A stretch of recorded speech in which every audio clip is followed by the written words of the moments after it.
こんにちは、ハリケーンフットボールです。今回の教材は、サッカー日本代表に関する動画です。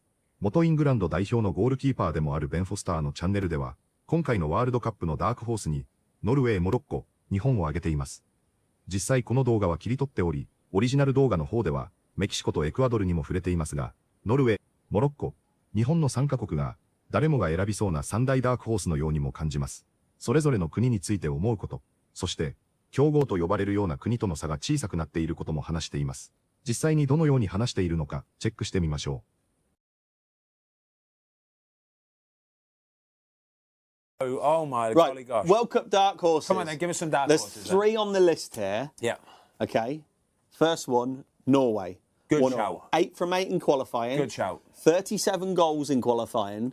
And actually, Haaland scored 16. So actually, they scored more than half of their goals without Haaland. Yeah. What are we thinking? Yeah, I love this shout. I think this is a great shout.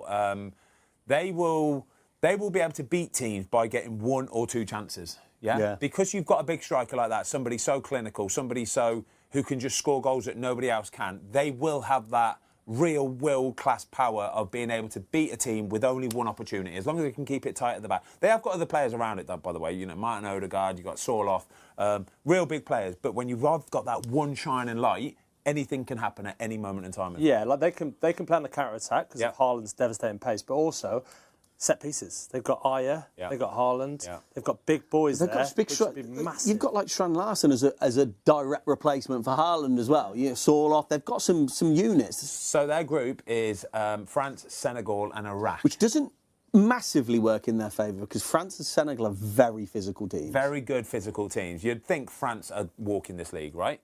You'd think. Yeah. But we thought that in 2002. Yeah, true. Completely agree. However, with this new format and the new sort of expansion of the World Cup, so 48 teams go to the World Cup, only 16 get knocked out in the group stages. So 3 are going through, from every group. So you'd like to think it's, I think, is it based on like it'll be third best? Either way, performers. I'm getting Norway to get through that group. And once they get through the group, then that's it, Each game, they will be taking each game and going, right, when and where can we exploit our absolute individual talent that we've got and try and beat this team on the counter-attack? Because there are going to be teams that they're going to come up against that are going to be better possession-based teams, right?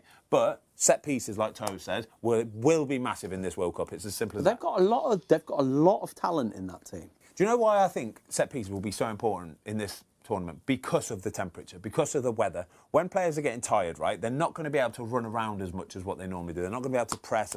So the set piece part of it is a real opportunity for a lot of teams, not just Norway, but a lot of teams. I bet they'll be working so hard on the training pitch to make sure they've got that set pieces nailed down because it's a real opportunity to score this tournament. And there's always a rule that the referees bring in, isn't there? I know they said they've brought in about 5 or 6 for this one. Yeah. But you know that they're going to nail down on grabbing. Yeah. Grabbing is just going to be nailed Penalties on. So for fun. You've got big boys in there. Oh, just being aggressive.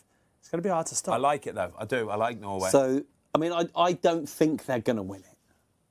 Yeah, but it wouldn't surprise me if they got far and knock out some. It wouldn't surprise if they went and beat a Portugal big or a Spain or something like that in a qualifier. If you get them in the round of 32. Are you saying there's no way they're going to win it? No, I'm not saying. Oh my God, Toes. Right, I like it. What about? So next up, we've got Morocco. 8 from 8 in qualifiers. Bear in mind the qualifying for this tournament, 48 teams. I mean, Sweden didn't win a game. Yes, we'll talk about Sweden in a bit. The fact that they're there is quite incredible, really. Actually, let's talk about Sweden quickly for a second, right? Because the fact that they're there is incredible. We have always absolutely nailed the Nations League, haven't we? We've nailed it. It's a rubbish tournament. It's just creating more games. But the pure reason that Sweden are at a World Cup in the United States is because of the Nations League. They didn't win a game in their group. It's a greater chance to qualify, isn't it? It's ridiculous. That gave them the opportunity to then go and beat Poland and Ukraine, I think it was. Fair dues. But obviously Graham Potter's come in, got them through the playoffs, and we've got them down here as a bit of an over-performer. Yeah, they're not a dark horse. Sweden are not going to be winning the World Cup, but I would not be surprised that they did quite well in this tournament, just for the pure fact that they know deep down they probably shouldn't even be there. Yeah. They have got quality, though. They have got quality, Isak, They have got quality, Bergvall. They have got a good squad of players, haven't they? Yeah, he's pulled a miracle there. He has Potter has absolutely done an absolute solid there for Sweden. I mean, you think obviously the fact that they haven't won a game, it's a bit bizarre, isn't it? Before we go back to Morocco, do you see the picture of Graham Potter in his cowboy hat? Yeehaw! Yeehaw! What a boy! What a We'll boy. put it on the screen now. I thought that was AI when Scotty showed us that. Partner. But Morocco, they came 4th in the 2022 World Cup. Yeah. They have won AFCON in 2025. They're legit. They are legit, yeah. It is a bit of an asterisk that they won the AFCON. But they still won it. Yeah. But still, you've got to win it. And 8 from 8 in qualifiers is no joke. It is, it's no joke. And they'll be better at dealing with the heat than what a lot of teams are going to be able to do. I know we hear a lot about the heat and how much it's going to affect teams, but it will. It's as simple as that. That's why the favourites, you're looking at your Spains and your Portugals and your Brazils and Argentinas, because of that exact reason. They can deal with that stuff. I'll tell you who I think could be good with that heat. Japan. Japan, I like that one. They're in form as well. Playing really well. Look at what they made light work of England, really, as well. They looked really good against England. We went to the game, didn't we? We went to the game at Wembley and just shut us down. So before we got here today, Tom's done this running order. I didn't know he'd have Japan in here, but as a dark horse, I was going to say to them, do you know what? Japan, I think, will be able to deal with this heat. The way that they worked against England, off the ball and on the ball, getting in their faces, pressing. Honestly, I was so impressed by them. I really were. They're very, very well balanced. Really, they're good in possession. They can press, and they showed up England. Yeah, look at that. Since October, they've beaten Brazil, Scotland, Ghana, and England. It's a good varied teams as Brazil well. and England they're beating in there. Forget Ghana Scotland, well, Ghana for a second, all right? Yeah, but the Ghana athleticism, like the team, unreal, mate. Unreal. Unreal. They could go quite deep, I think. Yeah. I genuinely do. Yeah, and I think years gone by, you look at teams like the USA, Japan, Morocco. You look at those type of teams, and they might have 2 or 3 kind of stars in there, and 6 or 7 playing in Europe. Whereas Japan have got 20 or so. Yeah. Playing in the European top leagues. In European top leagues, basically. Yeah. I would not like to be in their group, by the way. Sweden, Netherlands, Tunisia, and Japan in the same group. Ooh. It's a sneaky little group, that. It is. Because I think in years gone by, you're looking on the face of it and you're going, right, Netherlands and Sweden are probably going to go through that group and them two will get knocked out. But like I say, because so many more teams go through, that's a naughty one, that is. That is a naughty group, isn't it? Isn't it? You look at the other groups where France, Senegal and Iraq, you're kind of going, right, Iraq ain't going to get through. Yeah. So it's a kind of gimme that the third place is going to get it. Yeah, naughty that. I've wanted to ask you about like the standard. So like if we go back 30 years ago, like you think when we started watching World Cups, like 1994, 98, etc. The gap just seems to have, from the Spains and the Englands, the Germanys, Brazils, Argentinas, to the Moroccos, the Japans, the Norways. Yeah. The gap has really shrunk, hasn't it? It's shrunk massively now. There's no... Like international football, you'll always have, in the qualifiers, you'll always have the tap-ins, you know, your Liechtensteins, your San Marinos, Faroe Islands. You'll probably always have that. Mm-hmm. But other than them, everybody else has genuinely caught up. Not to the level of, like, the big boys, not quite there yet, but there's no tap-ins anymore. There really isn't. There's no absolute walk-in games. That's a lot of people might say that's because there's less world-class talent. Yeah. But I disagree. I just think that everyone's tactically better fitter, physically stronger. better. Just makes it tougher. Pitches are good. Think back to the last World Cup. Yeah? Saudi Arabia beat Argentina first game of the tournament, yeah? First game of the tournament, and everyone's thinking, right, well, that's Argentina done. They win and go and win the tournament. Right? But that's what we're talking about now. There's no easy games. You can't take anything for granted.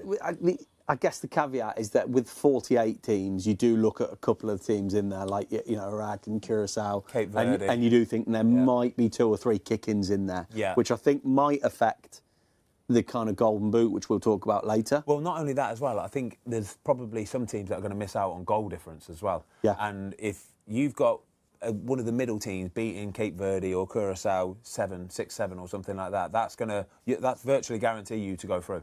Yeah, one win, a 6 or 7 is guaranteed you to go through. Then if you get a tap in, like for example, if England go and beat Croatia and Ghana, Panama, it can rest players. It gives you a bit of a leg up then, doesn't it? True. Depends on the timing of when you Yeah, I agree. I think that's a really important thing to do as well, actually. I really do. I think Spain did that, didn't they, in their when they won the Euros? Yeah. They won their first 2 group games and then they rested the whole starting 11 for the last group game, basically, which gave everybody not only a bit of a rest, but also the players that aren't playing. Keeps them fresh. Keeps them real nice and good to go and like happy as well. They've had 90 minutes under the belt. I think it was brilliant. I do. So there'll be a lot of teams trying to win their first 2 games so that they can just rest for that third one. 次は解説です。今回は難しいボキャブラリーはほとんどありませんでしたが、ネイティブらしい口語表現が多くありましので、本日の解説をチェックしてみましょう。To make sure they've got that set pieces nailed down. ネイルダウンは確定させるやしっかり固めるという意味の便利な駆動詞です。もともとは釘で物を打ち付けて固定することから生まれました。ビジネスでは計画や契約内容を確定するときによく使われます。スポーツでは戦術や先発メンバー、セットプレーを完成させる場面で頻繁に登場します。今回の動画では固めるというイメージから、セットプレーをしっかり仕上げるという意味で使われています。TOEIC やビジネス英語でも役立つ重要表現です。To make sure they've got that set pieces nailed. To make sure they've got that set pieces nailed. They know deep down they probably shouldn't even be there. ディープダウンは、心の奥では、本心ではを意味する表現です。相手が口では違うことを言っていても、本当はどう感じているかを表すときによく使われます。映画やドラマ、スポーツ選手のインタビューでも頻繁に登場します。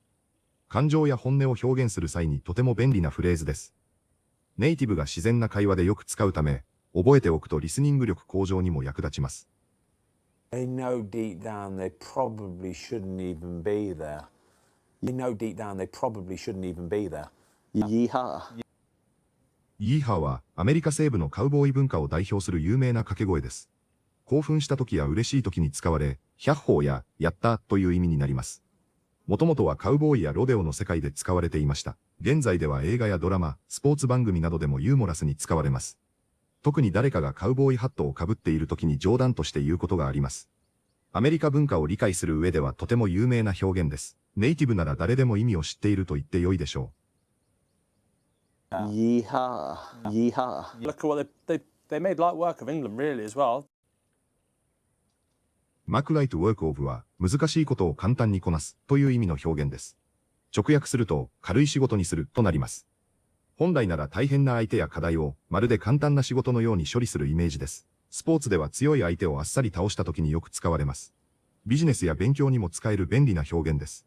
ネイティブのスポーツ解説ではかなり自然に出てくるフレーズです。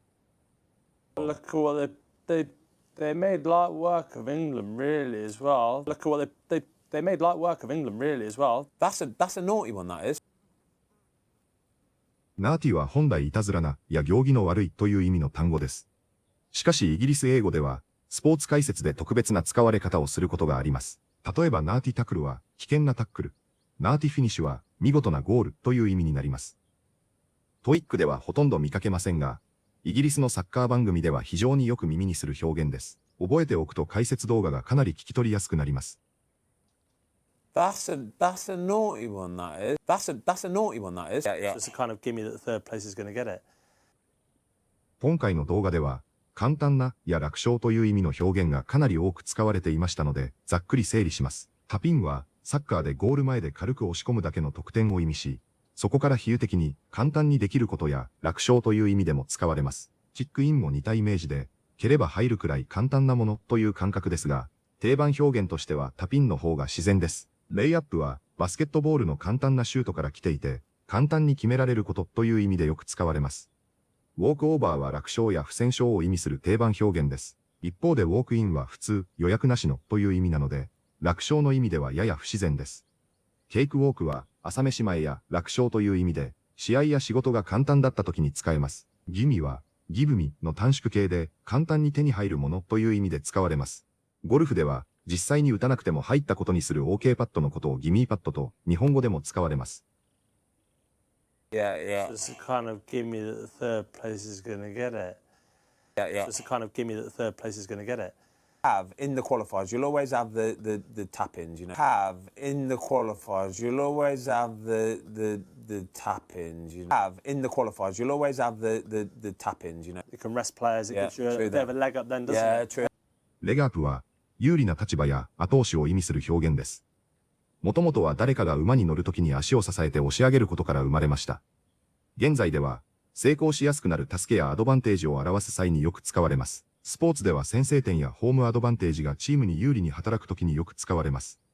ビジネスでは経験や資格が他の候補者より有利になる場合にも使われます。ネイティブは give someone a leg up という形で使うことが多いです。日常会話からスポーツ解説まで幅広く登場する便利な表現です。You can rest players, it Yeah, gives you a true bit of a leg up then, doesn't Yeah, it? true. You can rest players, it Yeah, gives you a true bit of a leg up then, doesn't Yeah, it? true. いかがでしたか？ノルウェー、モロッコは誰もが挙げるようなダークホースですが、日本もこのレベルであると思われているのは過大評価でも何でもないでしょう。他にもダークホースとされる国は多くあるものの、この3カ国が私が思うに最もダークホースと扱われている3カ国だと感じます。遠藤航の離脱の余波はまだ続いている気はしますが、選手たちのインタビューを聞いても、遠藤キャプテンの離脱が心いたたまれないことであることは間違いないものの、これが大きなきっかけとなり、どこか和んでいた空気が一気に引き締められるものにもなり、鞭で叩かれたような、そんな雰囲気にさえ感じました。町野修斗も、個人的には選ばれてほしいなと感じていましたので、町野には、失うものなどない気持ちで、起爆剤となるような、そんなプレーや活躍を見せてほしいと思います。ワールドカップの熱気が、日本にも届きそうなくらいですが、まだまだ始まったばかりなので、最大限に楽しみたいと思います。本日もご視聴いただきありがとうございました。またすぐにお会いしましょう。